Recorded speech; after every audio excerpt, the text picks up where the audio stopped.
That raises an issue for us too.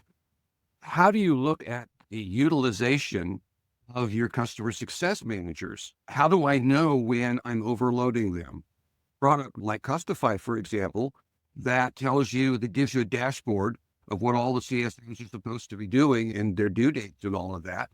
And when you notice that a lot of these due dates are not being met, then you wander around to the team and say, well, what's the problem here? Run into, as I alluded to earlier, if your customer success managers are getting involved in support cases, they're not doing the work that they're assigned to do. So when you discover that, and it's often invisible, you have to go and talk to them and dig into exactly what's going on.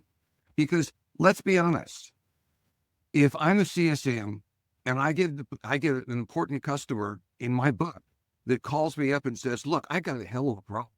I can't get this support case resolved. You think I'm going to tell that important customer, sorry, not my job.